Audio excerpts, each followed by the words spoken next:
Орой мөнд хүргэе. Өөрөнцөг хилцүүлгийн шинэ дугаар танд хүрэхэд бэлэн боллоо. Өнгөрсөн 7 хоног засгийн газрын хуралдаанаас 2 сая ба түүнээс бага хэмжээний өрхийн орлоготой айлуудыг орон сууцчулнаа. Ипотекийн болон түрээсийн хувилбарт ийм бодлогыг баримталж цаашдаа ингээд орон сууцны хөтөлбөр хэрэгжүүлнэ гэдгээ бол зарласан. Гэхдээ хизээнээс ямар мөнгөнд дүнгээр хэрхэн яаж гэдгийг бол хэлээгүй. За тэгвэл энэ сэдвийг илүү тодорхой болгохын тулд бид энэ удаагийн хилцүүлгийг зохион байгуулж байгаа. За Монгол улсын барилга хот байгуулалтын сайд даваас сүрэн ирнэ гэдгээ утсаар бол өөрийн биеэр өнөөдрөг болтол мэдэгдэж байгаад 45 минутын өмнө бол орон нутаг руугаа явж ажиллах шаардлага гарсан учраас хилцүүлэгт оролцох боломжгүй гэсэн байр суурийг хэллээ. Энэ сэдвийг гол хамгаалах бодлогоо ярих хүн нь бол барилга хот байгуулалтын сайд даваас сүрэн байсан. Харамсалтай нь эфир тулсан үед бол орны хүнээ явуулахгүйгээр эфирээс одоо хүндэтгэх шалтгаангүйгээр явснаар энэ удаагийн хилцүүлэг төр төлөвлөх бодлогоо ярих хөнгүүгээр явж байна. За гэхдээ судлаачдын иргэдийн байр суурь бидэнд байна. Энэ хөтөлбөр ер нь хэрэгжих боломжтой юм уу? Ийм хөтөлбөрийг хэрэгжүүлвэл хэн хожих юм? Эсвэл гэдэг энэ сэдвийг бид онцолж байна. Манай студид ажиллаж байгаа зочдын мэдээлэлд анхаарлаа хандуулна. Барилга хот байгуулалтын сайд даваас сүрэн Ардчилсан намын гишүүн эдийн засагч Наран Туяа, эдийн засагч Одхон Төгс, Иргэн Инхбаяр, барилга эмээний захирал Бат Сүхнар оролцож байна.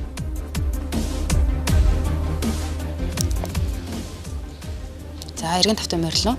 За даваас сүрэн сайд бол ирсэнгүй бусад хүмүүс маань цаг зав гаргаад манай студид зорж ирсэнд их баярлалаа. Орой минь хүргье. За бид иргэдийн буюу залуучуудын төлөөлөлд энэ хоёрыг студид ирсэн байна. Төрийн байгууллагад ажилладаг дундаж Монгол одоо залуучуудын төлөөлөл байна. Та бол зээл авах гад орлогоо нотлоод банкны төсөлтөд хүчгсэн юм лээ. Яг орон сууцтай болын ингээд нэг амьдрал ахуйгаа дундаж Монгол гэдэг юм одоо иргэн болохын тулд одоо мэрийг явахад хэр төвхтэй замыг туулж хагаад энд ирсэн бэ? Таны зээлэн дээр одоо хариу өгсөн үү? Та бол хүлээгдэж байгаа 10 хэдэн мянган залуусын нэг нь гэж би бол ойлгосон. За бүгдэнд нь орой минь дүргээ. Та бүхэнд уулзтаа баяртай. За би одоо яг зээлийнхаа өсөлтийг өгөөд удаагүй л байна л да. Гэхдээ яг өөрийгөө яг энэ 6% зээлд хамрагдах боломжтой гэдгээ нотлох гэж өстой үүлээ үзэж өстой үсээ зулгахаас л наахран боллоо. Эхнэр өтөр хоёулаа төрийн байгууллагад ажилладаг байж байгаа нэг нь гараад бүр хувийн сектор рүү шилжээд тэр нь өөрөө эргээд төрийн байгууллагын цалингаас илүү давбалцсан орлоготой болж ижгүй баг сөхөрд суухаас наагур болж шалгуур дээр очив. Арай гэж очлоо. Улсад 13 жил 14 жил нийгэм даатгал татвар тайлан бүх юмаа төлдгөөрөө хуулийн дагуу төллөө үнд шударгаар ажиллалаа. Тэгээд эцсийн бүлэгт нь банкн дээр очиод өвдөг шороотлоо. Эхлээд худалдаа хөгжлийн банкн дээр өвдөг шороотлоо. Дараа нь цалин авдаг банк маань хаан банк байж таарад баста хаан банкийнхаа баг ингэх шахан байж гуйж нэг юм орлоо.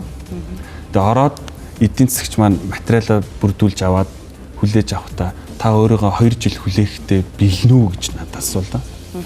Яагаад вэ энэ чинь? Яагаад би 2 жил хүлээх ёстой юм бэ? Маш өндөр шалгуурыг арай гэж нэг нь давж гарч ирчихэд би одоо тагч 2 жил хүлээнэ гэдэг ч одоо яг юу гэсэн үг юм бэ? Энийг нэгт ойлгохгүй. Тэгээ одоо тэр энэ орон сууцны зээлийн очод байгаа гэдэг байгаа. Яг хэдэн мянган хүн байгаа юм бэ? Ер нь бол энэ тентгийн хэвлэл мэдээллийн байгууллагууд одоо банкнаас өгж байгаа мэдээлэлээр бол нэг дээд талтаа нэг 20 мянган хүн байгаа гэж яриад байгаа.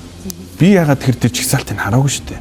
Би 19,999 тэнч байсан юм уу 20 мянга тэнч байсан би мэдэхгүй.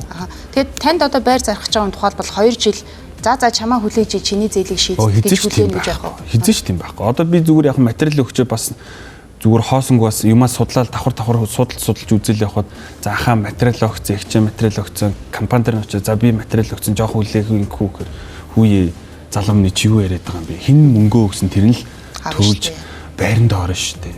Одоо тэгээд та нарыг наа зээлч асуудал хижээс шийдэгдэнэ гэд бид нэрэд энэ байраа ингээ байлгаа байж тийм эсвэл хов хүнч бай албан байгуулагч бай тий. Тэгэхээр мөрөөдөл биелэхнийг дөхөөгүүлээ. Мөрөөдөл биелэхэд бол одоо бол миний хувьд бол хаач болоогүй. Одоо үнэхээр тийм амар 17 8 9 20 мянган тийм хүлээгдэлтэй юм бол зарал яг 7 хоногт хэдийн шидэд байгаа.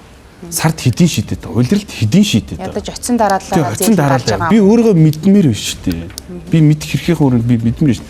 Гэхдээ тэр нэг жоохон 20 мянган зүгээр юу гэж нэг захын нэг жижиг платформ хийдэг технологийн компани зүгээр хоёр жоохон хүүхдэл цаг гэж хийж штэ. Энэ бүгдийг яагаад ингэж нэг тодорхой биш юм. тодорхой болгоод өгчих болохгүй. Тэгээ өнөөдөр би энэ даваа сүрэн сайдыг ирэх байгаа дээр амар гайхаж байна. Би энэ твитлээсээс ингээ холбогдоход би бол орох хүсэлтэй бол угаасаа хүсэлтэй байсан. Тэгээ даваа сүрэн сайдыг ирнэ гэхэд бол үнэхээр баярлсан. Би асуумаар байсан. Одоо би хинээс асуух юм. Одоо энэ гурван адилхан оролцож байгаа оролцогчдоос бол одоо асууж таарах нь л тийм. Тэгээ бас телевиз үзэж байгаа үзэгчдээ бас асуулт болгож үлдэхэл болж таараад байгаа шүү. За баярлалаа. Утганд төгсгөш орой минь төргийа. За энэ засгийн газраас зарлаад байгаа их гой сонсогдож байгаа юм л да. 2 сая хүртэлх өрхийн орлого нь аваа нөхөр нийлээд олсон орлого нь 2 саяас бага байх юм бол орон сууцны ингээ хөтөлбөр хамруулаад та нарыг байранд оруулж өгнө. Их гой сонсогдож байгаа юм л да. Энэ гэхдээ эдийн засгийн утгаараа боломжтой юм уу гэж асууж байгаа нь бага дунд орлоготой хүмүүсийн өрхийн зарлага нь 50% нь хоол хүнсэндээ л явчихдаг юм байна л да. Одоо байгаа журмаар тухайлбал одоо 1 саяын хоол хүнс авчлаа 1 саяар нь зээл төлөх юм уу түрээсээ төлөх юм уу яаж амжирах нэг асуудал үүсгээд байна. Энэ хэр боломжтой тооцоол гэж харж байна. Тийм 2 саяас доош орлоготой өрхийн тоо хэд байна уу? Хэдийн хэмжээний 6% болон 8% хүү төлөх үү гэдэг нь болохоор тодорхойгүй байхад ийм том хөтөлбөр зарлж байна л да. Би бол зүгээр эдийн засгийн хувьд нэлээд дутуу тооцоолсон болоо гэж бодож байгаа. Энэ 2000 хамгийн анх ипотекийн зээл ингээд 2012 оноос эхлээд Төв банк, Монгол банк ингээд хэрэгжүүлээд эхлэхдээ маш их судалгаа явуулсан. Их судалгаа явуулаад тэгээд өрхийн орлого тэгээд 8% хүү төлж ийн гэдэг чинь цаана татвар төлөгчд банкны зээл аваагүй, байрны зээл аваагүй нийт татвар төлөгчд бол 10-аас 11% хүүгийн зүрийг татвар төлөгч төлж байгаа шүү дээ. Тийм учраас тэр тооцоог нь гаргаж агаад тэгээд хөдөө хотын дундаж орлоготой тэгээд тэр эдийн засаг өсөлттэй байсан жилүүдэд ингэж маш нямбаа одоо тооцоодоо гаргасан юм аа. Саяных дээр болохоор яг л тооцоо нэг дутуу харагдлаа эдийн засгийн хувьд. Зүгээр л энгийн жишээ авъя л да. 2 сая төгрөгтэй эхтер нөхөр хоёр нийлээд залуу гэр бүл 2 сая төгрөгтэй байхад бол яг үгээр 45% одоо зээлийн одоо тэр мөнгнөөс төлнө гэж бодоход ер нь бол ингээд нийгмийн даатгалын шимтгэл за тэгэл бүх одоо төлбөрөө төлсөний дараа тэр айлд бол нэг ойролцоогоор нэг юм сая 540 мянган төгрөг үлдэж байхад 45% нь ипотекийн зээлдээ төлнө гэвэл 690 мянган төгрөг төлөх гэдэг сар болгон. Тэгээд зээлийн тэр нөгөө үг нь гэрээ нөхцөл энэ тэрийг уншиж байхад сая маш юм яаруу гаргасан тийм гэрээ нөхцөлийг ингээ харж байхад 360 сар гэж байгаа. Тэр чинь 30 жил гэсэн үг л дээ. 30 жил тэр айл бол яг залуу айлууд болохоор яг үгээр 695 орчим мянган төгрөг төлнө гэсэн үг. Тэгээд 1500-га төгрөгөөс чинь 690 мянган төлөхөөр чинь үлдэхээс чинь 850 мянган төгрөг тэр айлд үлдэнэ. Тэрнгээр амьдрах нь байна. 850 мянган төгрөг гэдэг чинь тэр залуу гэр бол 1 болон 2 хүүхэдтэй байгаа. Зүгээр хүний тоонд нь хуваая л да хамгийн багаар нь бодъё. 1 хүүхэдтэй залуу гэр бүл байя гэж бодъё. Ихэвчлэн 2 хүүхэдтэй байгаа. Манай ялах хүүхдийн өсөлт бол өндөр байгаа л да. 3 хүнээр нь бодоход тэр хүний тэр айлын 2 сая төгрөгтэй нэг хүний хэрэглээ 1 сард 283 мянган төгрөг байгаа шүү дээ.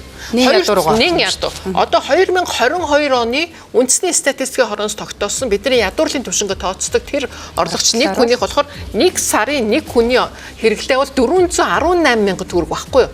Тэгэхээр чи нэг хүнийх нь. Тэгэхээр шууд бид нар ядуурлын доотлын төвшинлүү тэр айлууд орж ирнэ гэсэн үг болж байгаа. Автоматар тийм. Автоматар. Тэгэхээр бол нэг гараараа болохоор 2 сая төгрөгийн орлоготой айлуудыг барилгад орон сууцнд оруулж өгье гэсэн мөртлөө нөгөө талаараа эн чинь тэр бодлого нь болохоор ихлэ ядуурлыг нэмэгдүүлэх, ядуу хүмүүсийн тоог нэмэгдүүлэх тийм л бодлого болж байна л гэсэн. За баярлалаа.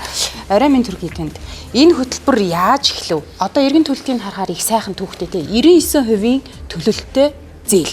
Энэ ипотекийн зээл чинь хамгийн өндөр сайн төлөлтийн зээл байгаа даа шүү дээ. Гэхдээ энэ зээлд очихын тулд энх хоёр шиг бүх шалгуураа ингээд нөгөө одоо би ажил хийдэг бүх юмаа аваач жүгжиж энэ шаардлагыг дагаад орж ийн те. Тэгвэл шаардлагыг ингээд судруулаад зөөлрүүлээд зорилттой бүлэг рүү чиглүүлээд хайчих юм бол одоо хэр тийм одоо зохимжтой, бүтэмжтэй танд одоо сонсогч юм.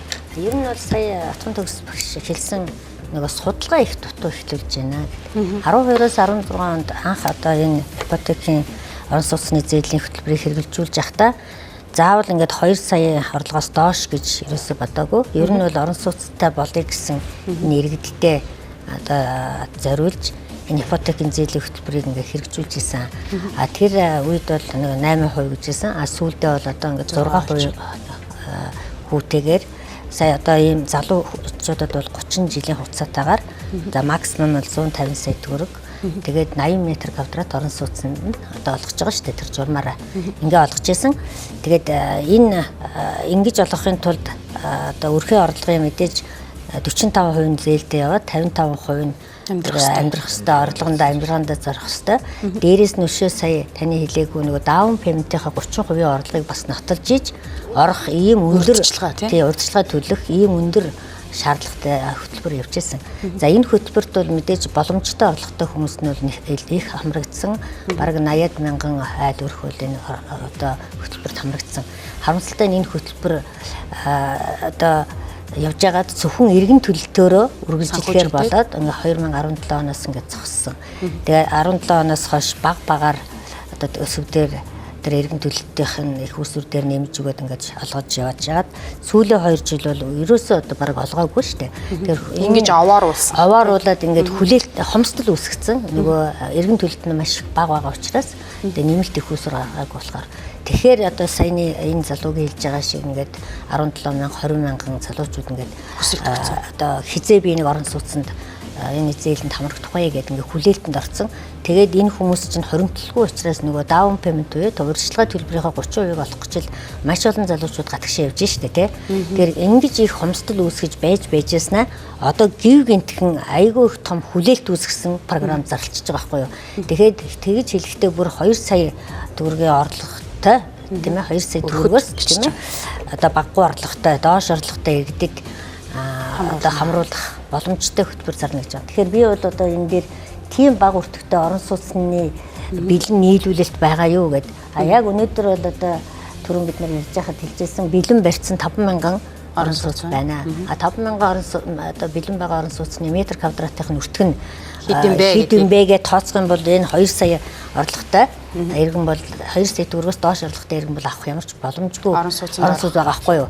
Тэгэхээр энийг ингэж хийхийн тулд нийт өрхийнхөө орлогыг ингээд үзээд тий өрхийнхөө орлогыг яг энэ хөтөлбөрт одоо зайлшгүй хамрагдах ёстой 2 саяас доош орлоготой хүмүүсийн энэ зээлийн нөхцөл ямар байвал зөвхөмжтэй байна уу тийм ээ тэр анхны одоо урьдчилгаа төлбөрийн хэмжээ ямар байвал болохоор байна уу энэ бол өөрөө эргээд нөгөө барилгын салбарын одоо бодит өртөг үн бүх зүйл нийлүүлэлтэнд яаж нөлөөлөхөр байна уу гэдгээ тооцож үзэж ийх нь хугацтай одоо зарлах хэрэгтэй байсан хөтөлбөр. Тэгээ харамсалтай нь бол одоо ингээд сонгуул төгссөн үед одоо 8 жил хийгээгүй хэрэгжүүлээгүй энэ юмнуудаа сонгуулийн уртлын шүн ингээд яаран сандар ингэж хийж байгаа нь баахан одоо залуучуудад одоо нэг баахан горилго төрүүлээд хүлээлт үүсгээд тэгээ банкуд дээр ингээд банкуд чи өөрсдийнхөө дөрвөн журам шалгуур шаардлага бол яг хуучин нөхцөлд нь л тохируулаад баталсан байгаа шүү дээ. Банкн дээр очиод унцгаач юм шиг. Банкн дээр очиод унцсан төр нөгөөд байхад банк нь өгөхгүй байна гэдэг нэг иргэн банк хооронд одоо бөөнд одоо зөрчилтэй асуудал гарах байхтаа л гэж харж байна. Дараагийн асуулт баг ургаад гарчлаа тий орой минь түргээ танд.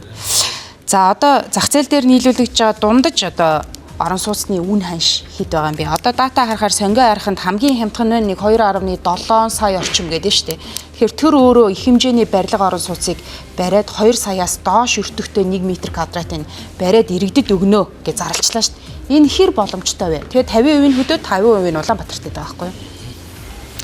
За тэгэхээр жилээс жилд бол орон сууцны үн бол тогтмол өсөж байгаа. За тэгээд 24 он гарснаас хойш бол харьцангуй яг орон сууцны үн доктортой байгаа. Энэ юутай холбоотой юм гэхээр нөгөө талаас нөгөө эрэлт нь буурсан. Яагаад эрэлт нь буурсан бэ гэхээр барилгын одоо ингээд салбарт санхүүжилтүүдийг ер нь бол зогсоосон 23 онд бол зарцаасан тий. За тэгээд ипотекийн зээлийн хэмжээ бас буурсан.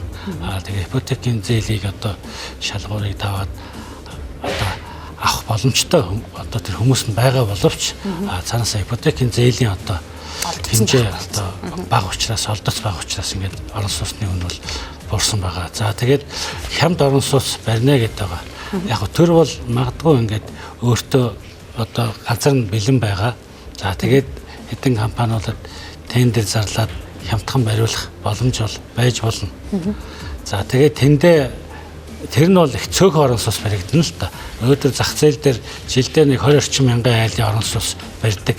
Яг хөө эдгээр манай бол улс бол юу гэдэг нэг өөрийнх нь байгаа нэг жоохон газар дээр нэг цөхөөн те нэг 1000 айлыг орон сууц барьчихад тэрийгэ хямдхан зараад тэрэн дээр нь одоо иргэд алалцаад ингээд яах вэ?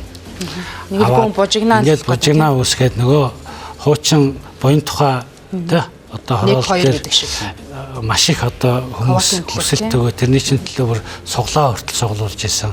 Тэгээд тэнд бас л ар өөрийн хаалгаар бас л тэр хүмүүс одоо тооски одоо хүмүүс баахан байр авцсан гэж одоо бас хардлагад орж тэрэмч одоо янз бүрээр яригдж байсан. Тэгэхээр ийм л байдал дахиад давтагдах гээд байна. Түр ингээд нэг салбар руу ингээд хөл гараа дүрээл ингэж оролцох нь өөрөө хэр юм тэр салбартай эффект ямар эффектийг үзүүлдэг вэ? Бид нар өмнө нь нэг удаа төр оролцсон туршлага байж буян тухай 1 2 одоо энэ дахин төлөвлөлтийг яг шийдчих чадаагүй хичнээн бас газарчгүй хашаачгүй байшинчгүй болцоо. Тэрийг бид нар шийдэж чадаагүй л дахиад орё гэж. Тэгэхээр энэ дээр төр өмнө нь орсон. Гэхдээ тэр бол хэрэгцээний бол хаанч өрөхгүй. Өчүүхэн одоо хэсгийн те нэг 5% ч хөрөхгүй хэсгээр нь ингээд одоо шоу хийгээд тэгээд үлдсэн иргэд яг нөгөө л зах зээл дээр байгаа хувийн хвшлийн орон сууц барилгаас авна. Ер нь ингээд нөгөө бага дунд орлоготой иргэдэг ингээд хямд орон сууц гэдэг юм уу ингээд нэг дор төвлөрүүлэхээр тэр хэсэг нь нөгөө нэг гадаадад бол нөгөө ядуусын хороол гэдэг юм уу ядуусын дүүрэг гэдэг шиг тийм нэг Ангид давхаргын ялгаа үүсгдэг. Ер нь цаашдаа энэ төр бол энэ ангид давхаргын ялгаа үүсэхгүй гэдэг байдлаар энэ орон сууцны одоо бага дунд орлоготой иргэдээ тараан байршуулах хэрэгтэй. Аль аль одоо хотхон хороололд одоо дүүрэг харгалцахгүйгээр нэг яаж нөлөөлдөг гэж асуух гэдэг. Одоо ингээд нэг зарлалтай түлээлт үүсчихэ. Энэ бол үнэнд одоо нөлөөлөх ямар ч боломжгүй шүү дээ. Зах зээл дээр 20,000 одоо байр нийлүүлэгдэж хахад тэнд 1000 хөрөхгүй байр яах вэ? Гарч ирлээгээ тэр нь бол үнэнд нөлөөлөх ямар ч боломжгүй. Одоо эхлэх байгаа төслөө ингээд зарлчаар бас зах зээл дээр эффект үзүүлдэг. За энэ бол яг зөвхөн хүн болгол одоо мэдэн штэ энэ чинь. Энэ бол сонгуул зориулаад ийм зарлж гин тэр нь бидэнд хүртэхгүй. Дээгүүрээ хувааж иднэ. Тэгээ тэр бол үнэхээр ойлгомжтой тийм. Тэгээд төр хэрвээ ингээд хямд орон сууц ипотектэй хамруулыг хийх юм бол арга намархан хувийн хвшил барьдгаараа барь босго үнэ тавиад энэс доош үнэтэй орон сууцыг ипотекийн 6% зээл оруулна гэвэл болно. Одоо ингээд ипотекийн зээл ингээд 6% гэдэг яриад байна. Энийг угаасаа олдохгүй байгаа шүү дээ. Энэ цөөхөн хэдэн барилгын компани, энэ санхүүгийн байгууллагатай холбоотой энэ хэдэн одоо төслүүдтэй л зээл өгнө. Тэгээд банк санхүүгийн байгууллага танил талтай навна. Тэгэхээр энэ бол хамтчгүй хамартчгүй ийм зүйл байгаа. Одоо яг бор зүрхээр явж байгаа залуучуудад хадгаламжийн хувь өнөөдөр 15%-тэй, бодлогын хувь ч одоо 12%-тэй байна. Тийм ээ. За тэгээд ипотекийн зээлийн чинь одоо ингээ олгож байгаа хүүгийн зөрөгийг чинь төр өгч штэ. Эн чинь дахиад яг татвар төлөгчдийн мөнгийг яг хин нэгний бизнес. Энэ тэгэл дахиад бидний төлж байгаа татварыг ипотек руу дахиад гаргаж байгаа асуудал. Зөвхөн нэг их 80 төгрөг жишээ нь ингээд 6% зээлээр гаргалаа гэх чинь тэр чинь яг 60 тэрбумын одоо хүү төлнө. Эргээд 12% бодлогын хувьд хэлэхэд 60 тэрбумын татаасыг ингээд аваад эхэлж байгаа байхгүй юм чинь. Зөвхөн нэг жилд. Тэгэхээр эн чинь олон жил яваад тэгэхээр өшнөө 100 тэрбумыг яах вэ? Энэ ипотекийн татаас руу хийх гэдэг. Тэгэхээр ийм учраас энэ ипотекийн зээлийг одоо 6 гэдэг биш. Энэ зах зээлийнхээ энэ инфляцтайгаа уялдуулаад бодлогынхаа хөвтэй уялдуулаад нэмэх ёстой байхгүй юу? Яагаад 6 болгоцсон ихэр чинь тухайн жил нэг эдийн засаг одоо нэг бас нэг тодорхой хэмжээгээр өсөөл нэг валют гайг болоод ковид болоод нэг юм зарцсан болоод тэгээд л яг нөгөө инфляц чинь буураад бодлогын хөв буураад нэг тэр үед нь л нэг 6% болгоно гэж хилцэн. Тэгээ тэрэндээ одоо бантал тэрүүгээрээ яваад одоо өсөлчүүл одоо энэ сонгуульд намын нэр хүнд унчна гээл энэ байдал чи өөрөө яг хөхөр эдийн засгийн алуур хийгээд байгаа юм аа. Тэр одоо 12%-тэй байсан ч авах хүн бэлэн байна шүү дээ. Яагаад гэвэл эрэлтэнд байгаад байна. Одоо банкнд тэр бүртгэлтэй 17,000 хүн одоо яг ингээд материал өгсөн байна. Материалыг аваагүй одоо дахиад 50-60 мянган хүн цаана ингээд ойчрлоод байж байгаа байхгүй юу? Өгье гэсэн банк нь авахгүй. Тэгэхээр энэ байдлыг юу гэдэг нэг төр дэндүү нөгөө халамжийн гэдэг юм уу намууд бие биенээсээ уралдаж ингэж сонгуульд амлалт өгөөд тэр амлалтандаа өөрсдөө одоо ороогдож ингэж эдийн засгийг яах вэ? одоо унгах энэ зах зээл дээр ийм хөөрөгдөл хий хонostол үүсгэж ингээд иргэдэд яг бохомдол үүсгээд байгаа. За баярлалаа. Эхний рекламны цаг болсон байна. Тэгэхээр бид нар буцаж орж ирээд энд хөндөгдөд өнгөрсөн сэдв рүү орохыг хичээе. Өрхүүдэд яг ийм хэмжээний зээл гарах потенциал биднэрт байгаа мó үгүй мó гэдгийг онцлох болно. Бид ингээд хит сөрөг юм уу те үл итгэх юм яриад байгаа юм шиг харагдчихж магадгүй. Гэхдээ энэ бол бодит үнэн. Эдийн засаг гэдэг бол дандаа өөрөө тоо, судалгаа, харилцан хамааралтай ар араас холбоотой явдаг. Тэгэхээр энэ амлаад байгаа бодлого ч үнэхээр хэрэгжих хэсгийг хөтөлбөрийн хилцүүлгийн дараагийн хэсэгт үлээ авч үзээрэй.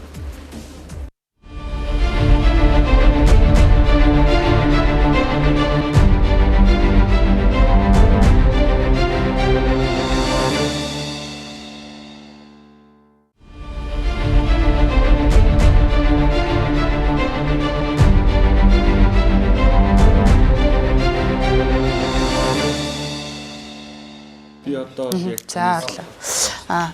Багшаа танаас нэг юм тодруулъя. Сая реклам дондор би тийж яриад авлаа те. Бидний одоо жоохон мэддэг түүх гэхээр Америкийн нэгдсэн улсад моргежийн хямрал те. Моргежийн хямрал нь эдийн засгийн хямралтай хөтөлцөн гэдэг те. Бидний энэ гой хөтөлбөр хэрэгжүүлэх гэж явж байгаад хит ийм одоо бага хэмжээний орлоготой эрсдэлтэй зээл гаргачвал одоо банкуд гарахгүй л ах л та яг хөө эрсдэлээ тооцох учраас юу болох вэ? Тийм, Америкийн нэгдсэн улсад 2008 онд эхэлсэн нөгөө моргежийн зээл нь эцэстээ зөвхөн Америкийн нэгдсэн улсын санхүүгийн салбарын уналт төдийг бүр дэлхийн дахны бүр дэлхийн санхүүгийн хямрал болсон байхгүй. Англи, Америк, Латин Америк, Аз, тэгээд том Азийн том улсууд, Индонез, Энэтхэг гэнтэргээд тэр том улсууд чинь Хятад энтер гэдэг улсууд чинь банк санхүүгийнхэн салбарууд нуусан байхгүй. Банк санхүүгийн салбар гэдэг чинь хамгийн амин суусны эдийн засгийн. Гэтэл тэрийг бол яг үг гэхээр цусны эргэлт тэр эдийн засгийн. Гэтэл тэр нь болохоор яасан бэ гэхээр 2000 оноос эхлээд бага орлоготой ихэвчлэн одоо бага орлоготой тийм гэр бүлүүдэд банкуд бол тавьж байгаа шаардлага хөнгөлөлтөө зөөлрүүлээд тэр ипотекийн зэрэг хэмжээг авсан. Өөрөөр хэлбэл төлбөр төлөх боломжоос илүү агцсан бүр маш үнэтэй тийм бүр орон сууц биш бүр ийм байшин тий бүр хаус ингээд орсон айлууд нь тэгээд эхний 1-2 сартаа сайхан амьдарч хагаад 4-5 дахь сартаа эхлээд нөгөө ипотекийн зээлээ буцааж төлж чадхаа болоод тэр нь Америк даяар ингээд хоримтлагдаад тэгээд санхүүгийн салбараа авч нураасан байхгүй юу. Тийм учраас тэрнээс хойш бол яг үгээр банк санхүүгийн байгууллагууд бол юу гэж одоо том сургамж авсан бэ гэхээр зөвхөн Америкийн нэгдсэн улсууд биш ерөөс бүх дэлхийд даяар бол яасан гэхээр моргежийн зээл нь маш анхааралтай хандах юм байна гэдэг сургамж авсан. Тийм учраас бол Монгол улсад бол яг үгээр Монгол улсын санхүүгийн байгууллага бол арилжааны банкн дээр илүү их тогтдог систем. Зарим газрууд ганц тулгууртай, зарим газар бол хөрөнгөний байрсаар тогтдог шин. Манайд ч арилжааны банкн дээр тогтдог систем. Арилжааны банкуд нь хэрвээ засгийн газрын сая би телевизээр харж байлаа л да тэр Монгол Ардын намын том дарга нь арилжааны банкны 10 хэдэн захирлуудын гүйцэтгэх захирлуудын ингээ тойроод зогсоочсон өөрөө донд нь ингээ зогсоод тэгээд бол яг хэлэхээр энэ 2 саяас доош орлоготой бага орлоготой айлуудын ипотекийн зээлийг би шийдчихлээ харж гин үү банкны захирлууд бүгдээр тийм гэж хэлж байна. Сангийн сайтаа би зогсчихно. Энд чинь ямар мессеж нийгэмд өгч гин үү гэхээр нөгөө банкуд бүгдээр өгөх юм байна гэсэн ойлголтыг өгч байна гэсэн. Тэгээ иргэд банкн дээр очино. Тэгээ банк болохоор нөгөө 2008 оны ипотекийн зээлээс болоод журмаал барьна. Тэр журам нь өөрчлөгдөг байгаа. 45%. Тэгээл одоо тэр нөгөө 150-аас нэгэхгүй 80 м квадрат метрээс ирэхгүй гэсэн тэрийг л барьна. Тэгэхээр яг үгээр энэ хүмүүс авч чадахгүй. Тэгэхээр банк муудана. Тэгээд засгийн газар нь сайхан нэртэй гарна. Гэхдээ хамгийн нэг сайхан юм нь бол яг үгээр арилжааны банкуд бол яг үгээр Монгол улсад бол энэ ипотекийн зээлийн 6% хүүтэй зээл гаргахаас нэлээд одоо төгшөөдөг тэрэн дээр жоох ингэж болгоомжтой ханддаг нь манай банкны салбарыг аврах болов гэж бодож байна. Тэгэж болгоомжлж тэгэж хандж байгаа. Гэхдээ нийгмийн бохирдлыг нэмэгдүүлнэ шин. Нийгмийн бохирдлыг нэмэгдүүлнэ. Тэгэж хэлэх хэрэггүй байсан л гэсэн үг. Нарантуя эдийн засгчаас тодруулъя. Одоо улс төрийн өнгөстэйч байж магадгүй чаддагт нь өгье гэдэг шүү дээ. Эдийн засгийн зан авир хариу үйлдэл гэж байдаг тийм. Үнэхээр энэ хүмүүсийг одоо үнэхээр та нар чадахгүй гэж хэлгээд байгаа юм шиг. Гэхдээ ингээд өрхийн бүтцийнх нь орлогыг харахаар халамжаас хамааралтай орлогын бүтц өндөр харагдаад байгаа байхгүй. Бага тунд орлоготой багасах тусмаа төрөөс өгөх халамжийн мөнгөөр амь зуудаг тодорхой болчиход байна шүү дээ. Тэгэхээр төр халамжаа болчвол энэ айлын ингээд данс улаах гадахад зээл өгье гээд байгаа чинь зөв юм уу? Эсвэл энэ хүмүүсээ халамжаас биш ажил хөдөлмөр олоод орлого нэмэгдүүлэе гэдэг рүүгээ явах хэрэгтэй юм бүр. Эсвэл ядуу байх хэрэгтэй болчиход ч юм уу те би ойлгохгүй юм л. Ер нь бол ипотекийн зээл гэдэг чинь санхүүгийн бүтээгдэхүүн баггүй. Санхүүгийн бүтээгдэхүүн хүн орон сууцтай юм уу? Эсвэл одоо хашаандаа өөрийн хувийн орон сууцтай болох тэрэнд нь зориулж болох ч санхүүжил баг. Тэгэхээр банкны тухай хуульд нэг залт гэдгийг төр банкны өмнөөс хариуцлага хүлээхгүй төрийн тусгайлан үүрэг хүлээснээс бусад тохиолдолд банкны өмнөөс бас төр хариуцлага хүлээхгүй гэдэг. Тэгээ түрүүний ярьдаг одоо энэ хэрвээ энэ зээл ингээд яг орлогоосоо давсан тий одоо зардлыг гаргахаар ийм бүтээгдэхүүн рүү ингээ маш олон залуучуудыг маш олон айлуудыг ингээ төлөвлөчвөл энэ айл угаасаа нөгөө суур орлого нь бага байгаа учраас хүндрэлд орно. Тэгэхээр тэр айлыг одоо нэг орон сууцтай болгосон нэг тийм сайн сайхан санаад одоо агуулсан хөтөлбөр биш эсэргээрээ бүр дарамт болгосон хөтөлбөр болж болцсохгүй байхгүй юу. Тэгэхээр нөгөө Монгол Улсын засгийн газрын хувьд гол хийх юм юу гэвэл нийт одоо иргэдийнхаа л өрхийнхөө орлогыг одоо ямар арга хэлбэрээр яаж өндөр болгох вэ гэдэг дээр л ядуурлыг бууруулах, өрхийн орлогыг нэмэгдүүлэх дээр л энэ бодлого явах хэрэгтэй. Тэгээ харамсалтай байр цалин үүсдэг. Ажлын байр л олон болгож ийж одоо зөвхөн халамжаар амьдрдаг биш. Одоо бодит үйлдвэрлэлийн салбарт юм уу эсвэл бодит одоо компаниуд дээр хувийн сектор дээр ажиллаад авдаг цалин нь дундаж цалин нь ядаж $1000 хүрдэг байж ийж манай иргэд өөрсдөө нэг хүссэн хэмжээгээрээ одоо зардлаа өөрсдөө удирдах боломжтой болох гэж байна. Тэгэхээр түрүү өөрөө хэлсэн одоо нийт өрхийн орлогын одоо бүтцийг харахаар бараг 50 гаруй хувь нь зөвхөн халамж дээр одоо суурилж штэ тий. Тэгээд нөгөө зардал маань өрхийн дундад зарлах чинь 418,000 төгрөг байж байгаа штэ. Тэгэхээр өрхийн ийм орлоготой ийм зарлагтай айл дээр дахиад ипотекийн одоо зээлийнхаа төлбөрийн зарлага нэмэгдэхээр ямар болох вэ гэдэг. Түрүүн дээр 150 сая төгрөгийг 30 жилийн одоо залуу хүмүүс 30 жилийн хугацаатай аваад 8% төлөхтөл 1 сар төлж байгаа айлын дундаж төлбөр бол 800-900 мянга байхгүй юу. Тэгэхээр энэ бол нөгөө яг одоо бодит байдалтай нийцж гин үгүй юу энэ хөтөлбөр гэдгээ нэгдүгээр сайн харах хэрэгтэй болчихж байгаа. Тэгээд мэдээж орон сууцнд орох хэрэгцээ эрэлт бол зөндөө байгаа. Тэгээд яг өрхийнхэн тэр орлогот нийцсэн одоо бага хүртэгтэй байшин дээр барья гэж юм. Тэгтэл яг түрүүний ярьдаг нийгэмд чи өөрөө нөгөө орлого багтай, орлого ихтэй ингээд ялгарл маш их үүсчээд байгаа дэр өшөө ядуучуудын хороолол, бачуудын хороолол гэсэн улам их ялгааг гаргах ийм болж байна. Тэгэхээр энэ хөтөлбөрийнхөө зорилго агуулга хэрэгжих хэлбэр энэ санхүүжилтийн одоо нөхцлүүдээ маш сайн судал тодорхой болж ижил энийг хийхгүй бол энэ бол ингэж сэтгэлийн өөрлөөр хийждэг юм бишээ гэдгийг би түрүү хэлсэн. Одоо бас дахиад л хэлмээр байна. Энэ хоёроос би их муухай гутангийн бас уучлаарай. Одоо ингээд танаа зээл бүтэхгүй одоо ингээд явжаад дахиад хамраараа шороо мөрөх юм бол мэдгүй залуучууд яг хөдөлмөрлөх насны залуучууд гадагшаа их урсаад байна гэж бид нар яриад байна шүү дээ тий. Тэр нь мөрөөдлөө биелүүлэхийн тулд байртаа болохын тулд гадагшаа явж хайр улсад мэргэжлийн биш ажиллая гэдэг мөнгө болоод шүү дээ. Тэгээ буцаж ирээд нэг байр авчих. Байртаа болох нь мөрөөдөлцөн тий.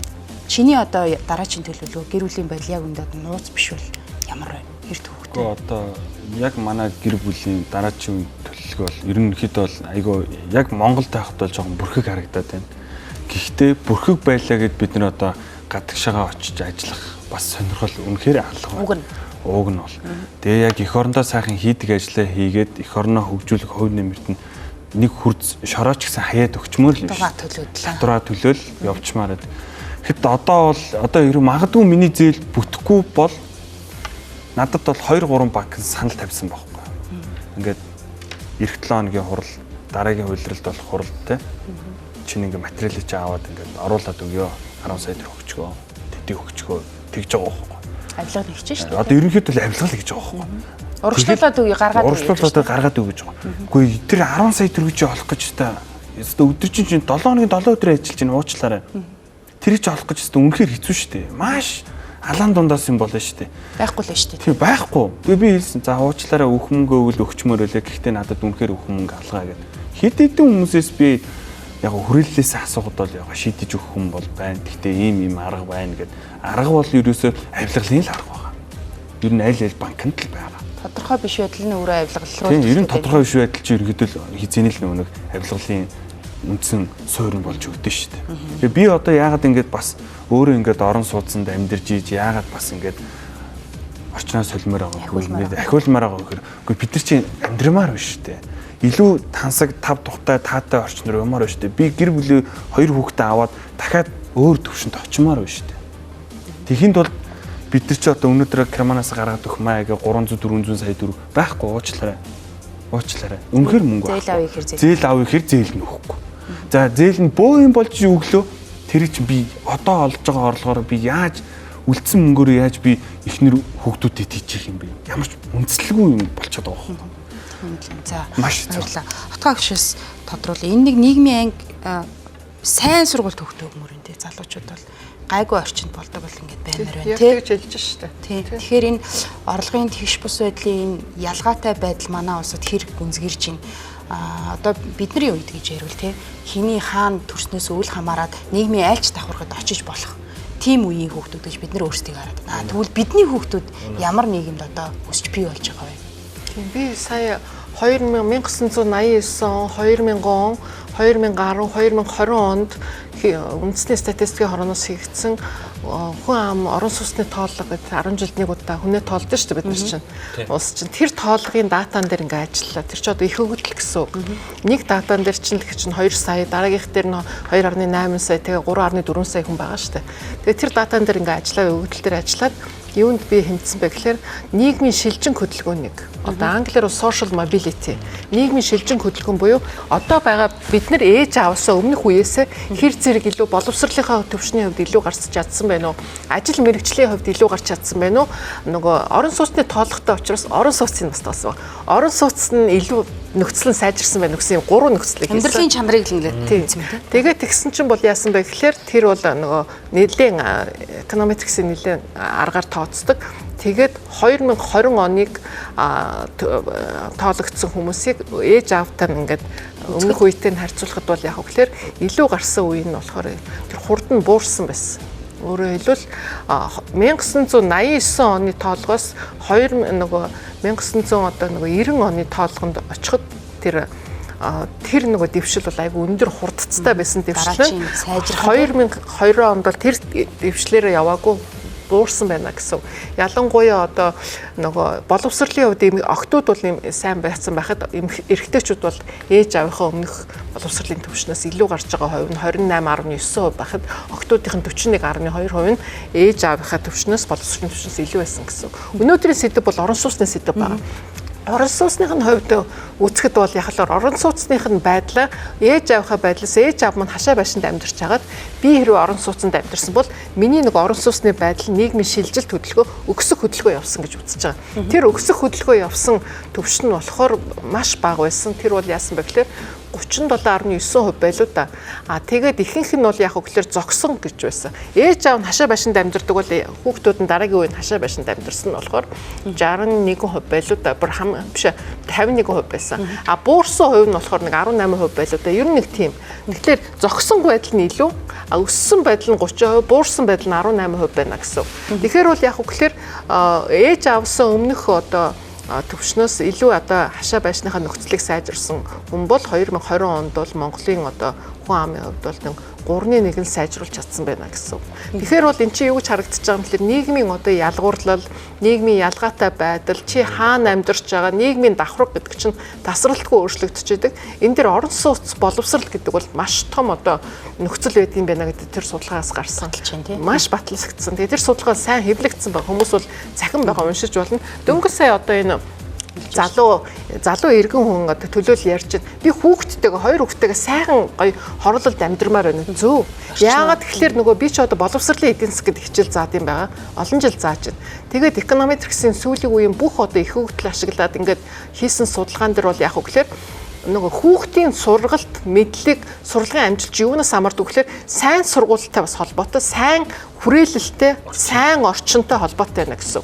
Яг л тэр хүүхдийн хин ямар айлын хүүхдүүдтэй найзалж гин үерхэж гин гэрийн даалгавар хамт хийж гин гэдэг нь хүртэл нөлөөтэй байна гэсэн. Ирээдүйд нь тэр хүмүүсийн өндөр цалинтай байхад нь өндөр одоо сайн боловсрол олоход нь их нөлөөтэй байна гэсэн. Тийм учраас энэ хүмүүс чинь энд байсан байрнаасаа өөр газар дараагийн шатанд гармаар байна гэсэн тэр чинь тийм байна. За дараагийн асуулт маань баг гараад ирлээ Бацөх ахаас тодруулъя.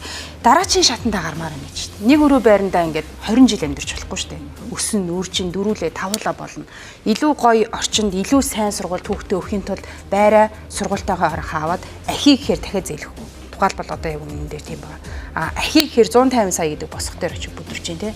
350 саяар байр авчих чадaltaй хэдэн монгол залуу байгааны тухайлбал тий. Тэгэхээр энэ нөгөө ипотекийн энэ одоо байгаа нөхцөлийг ахиулах, уян хатан болгох, дараачийн ингээд өсрэлт хийх одоо боломж тухайлбал ирсэн. Одоо 109 мянган өөрөх бол ипотекийн зээлд хамрагдсан байна. Энэ 109 мянган дахиад ахих боломж одоо Монголын нөхцөлд хэр байгаа вэ? Яг өнөөгийн нөхцөлд бол ипотекийн зээлтэй хүн яг зээлээ төлөөд дараагийнхаа зээлийг авах боломж нь бол яг нээлттэй байгаа юм билээ л дээ. Тэр нь яг орлого нь хангалттай нотлогдоод ингээд явах юм бол 80 м квадрат дотроо бол яг боломж нь байгаа. За тэгээ ам бол олуулаад 4-5 хүүхэдтэй болчиход 80-аас дээштэй 100 квадрат хэрэгтэй. Магадгүй 150 квадрат хэрэгтэй боллоо гэхэд тэрэн дээр нь яг ипотекийн зээл авах ямар ч боломжгүй. Тийм учраас одоо энэ нөхцөлд бол яг 80-д л багтаж авахаас арга байхгүй. Цаашдаа бол ер нь энэ ипотекийн зээл гэдгийг 80-аас дээш одоо амны орон сууц мөн одоо гэр хороололд амьдрахад тэр хашаа байшинда байшин амны орон сууцаа тэ бариад амьдрах. Тэгээд тэндээ ингээд сайхан амьдрах боломж нь бас нээлттэй байгаа. Ялангуяа энэ гэр хороол гэдэг чинь өөрөө ингээд тэр орчноо тогтчуулаад өөрийнхөө орчныг бүрдүүлээд амьдрахад яг хаавасаа бариад амьдрахад яг л байртай адилхан нөхцөлтэй гадаа өөрийн гэсэн орчинтой өөрийн гэсэн яг ажлын байртай ч ингээд энэ сайхан амьдрах боломж нь бас нээлттэй байгаа. Тийм учраас энийг зөвхөн нэг орон сууцуулах гэдэг төвшрээд авахгүйгээр тий байдлаар биш. Дахиад гэр хорооллыг яаж хөгжүүлэх юм бэ? Яаж энэ бие даасан амны орон сууцны шийдлийг хийх юм бэ? Одоо бид нар гэр хорооллыг дахиад бас яг нөгөө сайжруулсан түвш гэдэг зүйлээр халамжилж штэ. 400 одоо шинэ 70 мянган төгрөгөөр ингээд өөрийнх нь өртөг бүтэж байгаа тэр сайжруулсан түвшийг 135 мянгаар өгч байна. Дахиад нөгөө татаас нөгөө эн чин зөрүүг нь яг. Гэтэ утаа бас ирлээ л да. Тэгээ утаа байсаар байгаа. Та хүн хордож өгөхөд л байгаас. Тэгэхээр энэ бол одоо тийм сайн сонголт мөн үгүй бол бас биш. Иннээс одоо зөндөө олон боломж нь байгаа. Бид нар дэндүү халамжийн тогтолцоотой байгаа даа. Өнөөдөр эрчим хүчний үн, дулааны үн дэлхийд байхгүй хамгийн бага үнэтэй. Хэрэглээ гэхэд бол дэлхийн одоо хэмжээнд төрсэн өндөр хэрэглээтэй. Өнөөдөр гар утас датаны хэрэглээнээсээ бага хэмжээний цахилгаан дулааны мөнгө төлдөг. Тэгэхээр энэ нь эргээд нөгөө эрчим хүчний салбараа унгаж байна. Хоёрдугаарт хүмүүсийг хэмнэх сэтгэхүйг бий болгохгүй. Өнөөдөр тог ус нь хямдхан учраас яг хамаагүй зарж байна. Тэгээд сэргээгт эрчим хүч ашиглах тэр хүсэл нь төрөхгүй байна. Яах юм бэ? 1 кВт-ийн 150 төгрөг байхад би сэргээгт эрчим хүч хэрэглүүл 600 төгрөгөөр гарч ирэх гээд байгаа байхгүй юу? Ер нь яг хямдхан байх халамжлах гэдэг чинь эцэстээ ингээд бүр салбараа унгаддаг шүү. Тэгээд энэ бол ингээд биднийг яг цаашдаа ирээдүйдээ энэ байдал нь яг энэ эрчим хүчний салбараа унгах энэ одоо засвар үүсгэгээ хийж чадахгүй энэ салбарт нь ажиллах өнгөө болтлоо одоо ийм одоо дагуулдалд орчоод ингээд байгаад байгаа. За рекламын цаг болсон байна гэд намайг тохиод байна. 5 минутын реклам үзчихээ сэдвээ үргэлжлүүлээ. Хамтаа үзэгч танд их баярлалаа.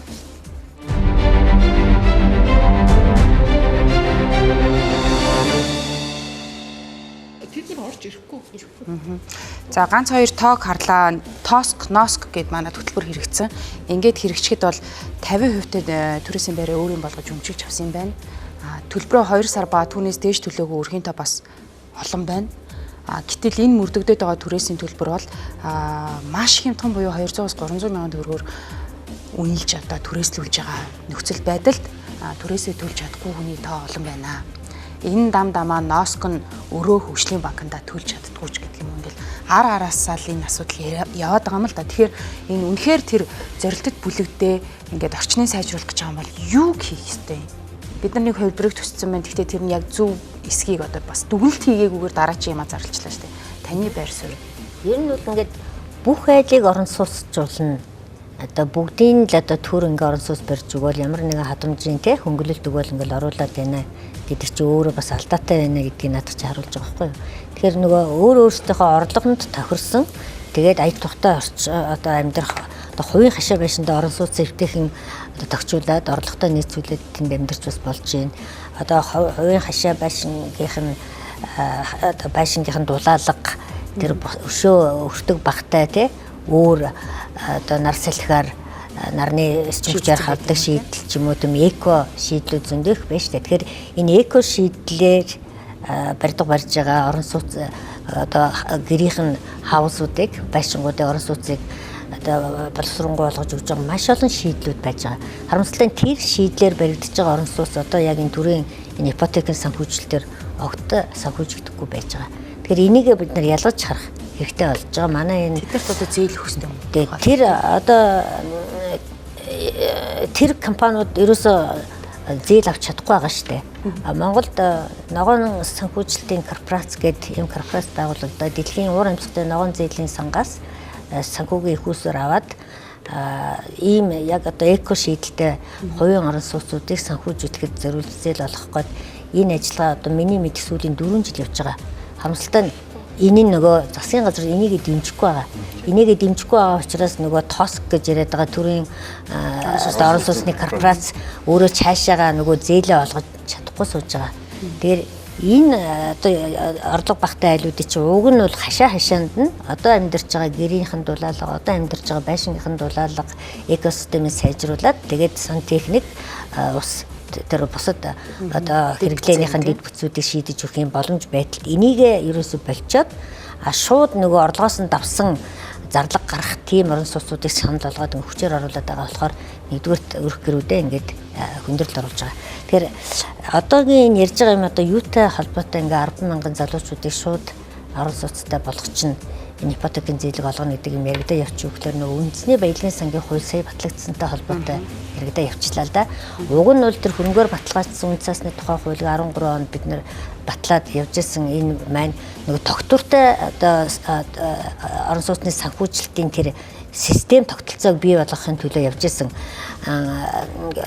одоо ипотек гэдэг Монголын ипотекийн корпорац бол арилжааны банкуд дээр байж байгаа тэр зээлийг нь багцлж аваад үнд цаас гаргаад үнд цаасыг нь төв банк бөгөөд арилжааны банкуд буцааж худалдаж аваад тэр мөнгөөр нь дахиж зээл олгоод явж исэн систем. Одоо тэр МИК гэдэг байгууллага бүр байхгүй болгож чаянга төр одоо шууд нөгөө хуримтын сандаа уул уурхайн компаниудын олж ирсэн мөнгнөөс төрд ногдож байгаа төрийн ногдлыг эзэмшлийн ногдлыг энд хуримтлын санд одоо байршуулж агаад хамгийн бүр хамгийн сонирхолтой нь одоо нийгмийн хамгааллын яам энэ юуг нь сангийн үр дээрээ байлгаж агаад тэгээд энэ нэг шууд энэ хөтөлбөрлөд оруулнаг ингээд зарлж байгаа байхгүй. Тэгэхээр энэ өөрөө нэг системийн хувьд нэгдүгürt буруу. Хоёрдугаарт тэр жижиг орлоготой айлуудаа яаж багтааж тэр ялгарл үүсгүүгээр тэр томоохон гоё одоо нөхцөлтэй түрүүний энэ хүүгээ ярьж байгаа тэр орон сууцны хорооллуудад орлогынх нь ялгаатай байдлын одоо ингэж үл хамааран юу яахгүйгээр ялгамжтайгаар үүсэхгүйгээр тэр бүх хүмүүс тэр сайхан ая тухтай хороололд орон сууц авахд боломжтой байдлаар зээлийнхаа нөхцөлийг стандарт шалгууруудыг яаж хангах вэ гэдэг хөтөлбөрийнхөө агуулга контент зорилгоо бас өөрчилж энийг хийх ийм цаг үе ирсэн байна. Тэгэхээр энийгээ хийж чадахгүй одоо ингээд шууд хуримтлын санд хурааж авсан 500 тэрбум төгрөгийг тэгээд зээлийн иргэн төлөлтөй мөнгөтэй нийлүүлж байгаа л бүх айлуудыг ойчрлуулж байгаа л ингээд хийх гэж байгаа нь бол энэ өөрөө нөгөө зах зээл дээр ч гэсэн одоо нийгэмд үүсгэж байгаа тэр ялгамжтай байдлыг өдөөж байгаа байдлаараа ч гэсэн энэ ер нь буруул тийшээ яваад байна даа л гэж хэлмээр байна. Тэгээд баялагын сангийн тухай бол дараа бас дахиад ярья тийм. Эндээс шинэ үнцэг гарч ирж байна те. Энэ нөгөө том тогтолцоогоо бид нар засахгүйгээр ингээд мөнгө цутгаад үр дүнд хүрэхгүй шүү. Хүрэхгүй. Таны байр суурь юм. Тийм учраас бол яг үгээр энэ баялагын сангийн тухай хууль, ипотекийн тухай одоо энэ зохицуулалт, банкуудын өөрсдийнх нь хууль, тэгээд нөгөө энэ ТОСК гэж ярьж байгаа тийм ээ. Энэ бүх одоо МИК энтер гэсэн энэ санхүүгийн энэ институцүүдийнх нь энэ хоорондын яг учраа олсон хамгийн зөв ажиллах тэр зохицуулалт, тэр институцийн одоо тэр зохицуулалтанд нь хийгдэггүй байж ич ингээд 10,000 хүнд залуучуудад ингээд 6 сарын 28-наас өмнө та нарт бид нар ингээд 6%-аар ингээд зээл өгнө гэж амлаж байгаа нь одоо нийгэмд айгүй буруу үзэгдэл, айгүй буруу дохио гэж авч. Нэгдүгээр биелэгдэхгүй амлалт. Хоёрдугаарт бол яг гэхээр хүмүүсийн хооронд бол байгууллагуудын хооронд бол маш их зөрчлүүд үүсгдэг. Тийм. Тэгэхээр нөгөө шийдлийг олохдоо аль болохоор нийгэмд тийм зөрчилдөөн үүсэхгүйгээр орлогын ялгаатай бүлгүүдийг ингэж хооронд нь муулцуулахгүйгээр сөргөлзүүлэхгүйгээр тийм шийдэл олж болох одоо маш олон хувилбарыг биднээс өмнө энэ зах зээлийн системд ороод ажиллаж байгаа бүх улсууд эдийн засгууд хийцэн байгаа юм л да. Жишээлбэл одоо өндөр хөгжилтэй орнууд гэж ярьж байгаа Канада, Австрали, Шинэ Зеланд, Америкийн нэгдсэн улс, баруун Европын улсууд, Франц энэ гэдэг үйл хөдлөх хөрөнгийнх нь үнэ нь үнэтэй.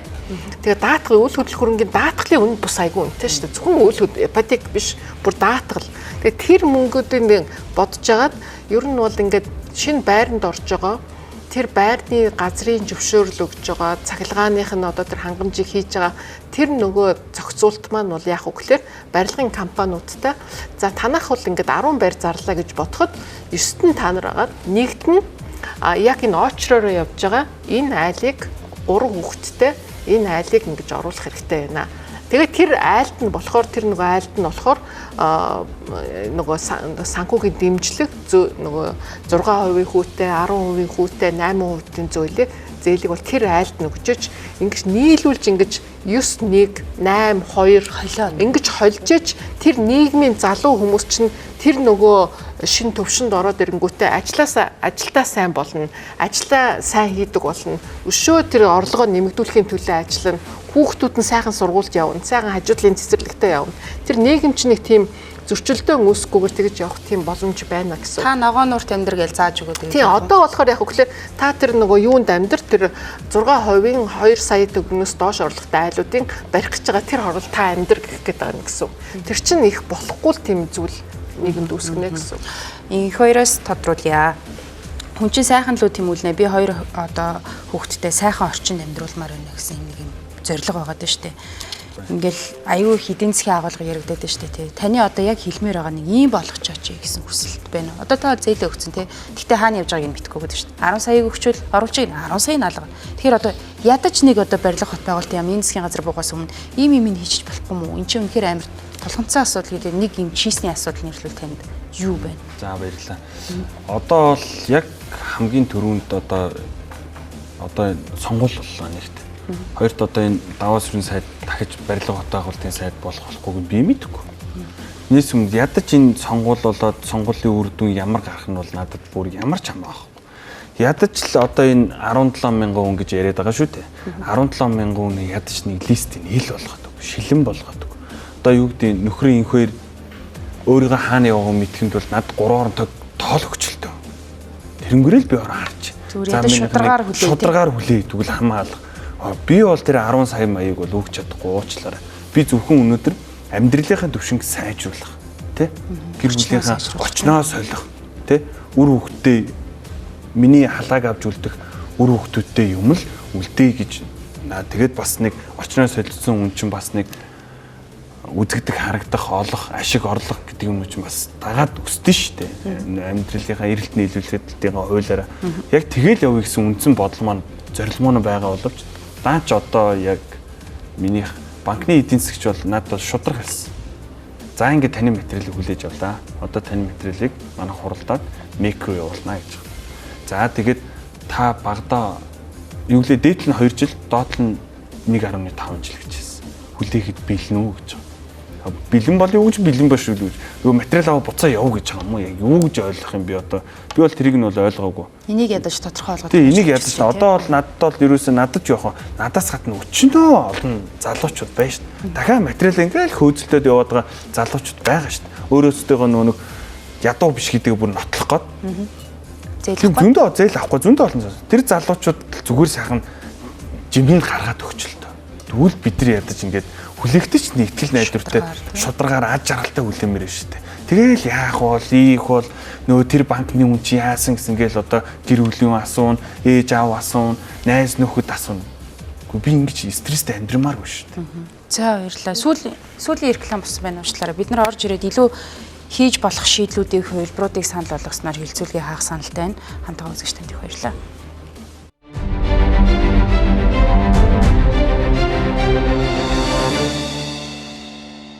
Төрүүлээд улс төрийн За баярлалаа. Биднэрт одоо яг хүн болгонд оролцогч болгонд 2 минут үлж байна. Тэгэхээр би асуулт асуухгүй энэ сэдв дээр үнэхээр хэлмээр байгаа. Энэ асуудлыг барьж аваа шийдэх юм уу? Эсвэл энийг зохицуул гэдэг юм уу? Эсвэл шийдэлтэй гэж болно. Ийм юм хийгээч.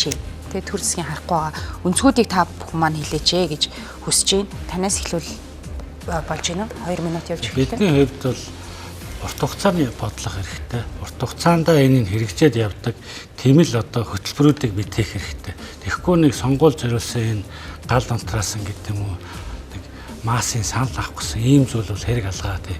Тийм учраас энэ дээр урт хугацааны бодлого хэрэгтэй байна. Ипотекийн зээлийн хэмжээг заавал нэг ингээд нөгөө сонгуулийн амлалтандаа тааруулаад 3 6-аар чирэх гээд байх хэрэггүй. Ийм бага хөөсөртэй санхүүгийн ямар ч одоо нөөц энэ дэлхий дээр байхгүй. Өнөөдөр дэлхийн улс орнууд инфляцийн түвшин бас өндөр болцсон. Тэгэхээр ийм бага хөөтэй их усүр дэлхий дээр байхгүй байгаа юмыг манай засгийн газар гаргана гэхэр чинь тэр зөрүүн дахиад татвар төлөгчдийн мөнгөөр орж ирнэ. Тэгэхээр энэ 3-6-га яад нэмээ 8 болго 10 болго өнөөдрийн бид нар энэ бодлогын хөөтэйгээ инфляцтайгаа уялдуулаад тэгээд нэмэгдүүлээд ингээд явъя. Тэгжиж энэ ч явна. Нөгөө талдаа бас энэ барилгын талын одоо нийлүүлэх энэ барилгын компаниудад ямар дэмжлэг үзүүлэх юм. Энд бол чөлөөт өрсөлдөөнтэй болсон барилгын компаниуд бол өнөөдөр өөрсдийнхөө одоо хөрөнгөөр барилгаа бариад ингээд яг зах зээл дээр өрсөлдөхэд бэлэн болцсон байна. Тэгэхээр энэ дээр төгс өрсөлдөөнийг бий болгох. Нэг санхүүгийн байгууллагатай холбоотой юм 10 үрийн хаалгатай те сангийн ам энэ Монгол банк энэ засгийн газар энэ арилжааны банкнд яг танил талтай нь өнөөдөр энэ ипотекийн зээлийг яг авдаг.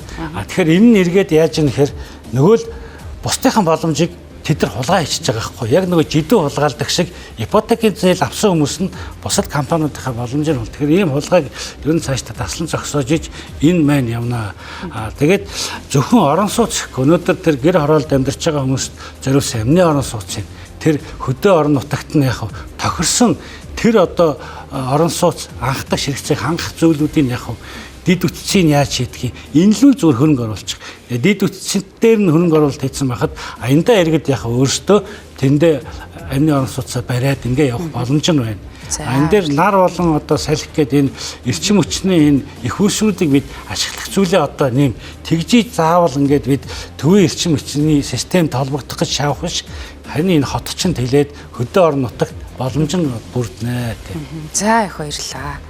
За таны шийдэл юу? Ер нь энэ иргэдийг одоо ая тухтай орчинд амьдруулах энэ бодлогын хүрээнд энэ орон сууцчлуулах хөтөлбөрөө бид нэр эргэж бас харах хэрэгтэй болчихж байна. Энэ дээр бол маш тогтвортой санхүүжилтийн их усүр байх хэрэгтэй. Тэгээд одоо өнөөдрийн энэ одоо ашиглах гэж байгаа санхүүгийн их усүр нь бол би бол тогтвортой их усүр гэж харахгүй байна.